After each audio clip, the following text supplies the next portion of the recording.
Erin O'Toole is making a stop at the CPAC studio on his way out of Ottawa. Erin O'Toole, good to see you. Good to see you, Andrew. So your speech on Monday, very interesting. You said too many politicians are chasing social media likes and algorithms, that there's too much focus on performance politics and virtue signaling instead of substantive discussion. So I do want to ask, is that a message to your own party and to the leader that's succeeded you? It's a message to all politicians.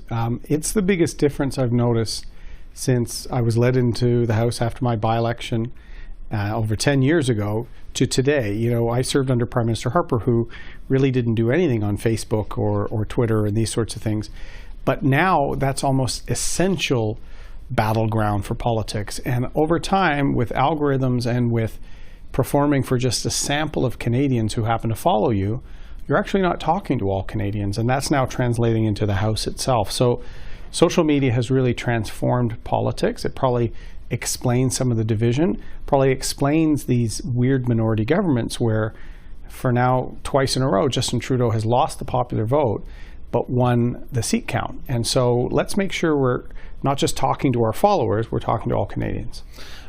And I was struck in listening to your speech about what you said when you left the leadership last year. That was, of course, at the height of the convoy protests. You said the Conservative Party had two options. One was a message of inclusion and hope, reflecting a modern Canada, and the other option was to be angry and negative and extreme. You called that a dead end that would keep Conservatives out of government. So we're about 16 odd months later. Which of those two paths do you think your own party is taking? Well, I think right now we're on the path to form government. If you look at the polls, I think Pierre is poised to win the next election. The issue will be, do we win enough seats to actually govern? Mr. Trudeau has a coalition with the NDP. Jagmeet Singh is holding this government afloat. And so for us to actually make real progress on a number of issues and change, you're going to need the support of the House. So it's not just winning the election now. Really, it's winning majority or having enough ideas where there's some overlap with parties on the other side to get legislation through. We can't be so absolute that we could win government but not win the support of the House and then be back in an election. So I think we're going to win the next election, but I think we do have to offer some policies to talk more to urban and suburban Canada. Otherwise, there's just not enough seats in rural Canada or in Western Canada to hold long-term government, and that's what I think the country needs to get back on track, a longer-term, stable Conservative government. Okay, now in your goodbye the other day, you also talked about letting conspiracy theories go unchallenged, letting other people define how issues get debated, and you said you yourself were guilty of becoming a follower of your followers, in a sense. When did that happen for you? Well, I don't think I ever got to a point that I was a follower of my followers. It probably led to my expulsion. Some people didn't support some of the moves I made on the environment and things like that. But I didn't always have the right tone in discussing things on social media, or sometimes talking to only a slice of the population.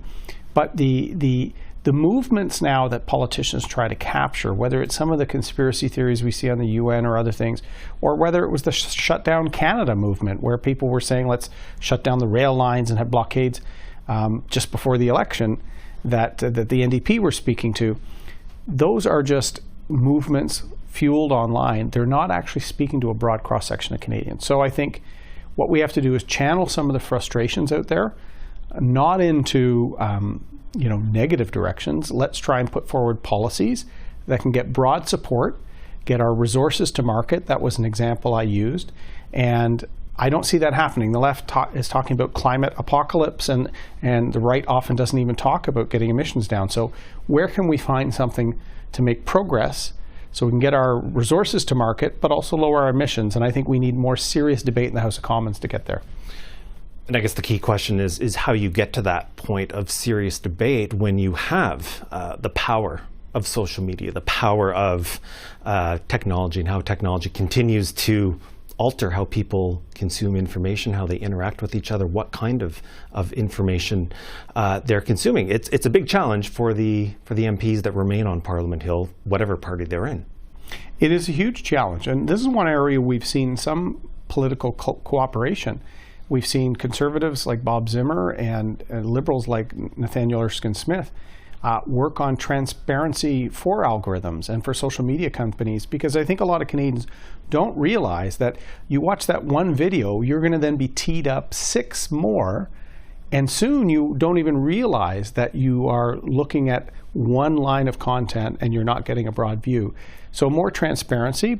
Our Parliament's looked at that a little bit, but also making sure that Parliament is not irrelevant. Parliament shouldn't just be for, a clip for our supporters and a clip for theirs. And we're seeing MPs like the MP for Kingston, who really just trolls people in the House and online.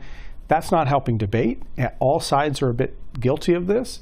So maybe more time for question period, maybe more serious debates in the House, maybe allow the Speaker a bit of latitude to have speakers get up that actually know the subject and are going to have serious contributions. So we control the levers to our parliamentary democracy.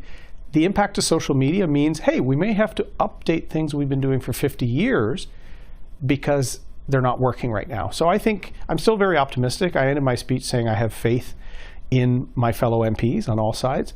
So my warnings and my observations was really because I believe they can make a positive change and really get the country into a better, more united form after the last few years of tensions with the pandemic. Okay, we'll have to leave it there. Erin O'Toole, thank you so much for your time, and best of luck as you leave Parliament. Thank you, Andrew.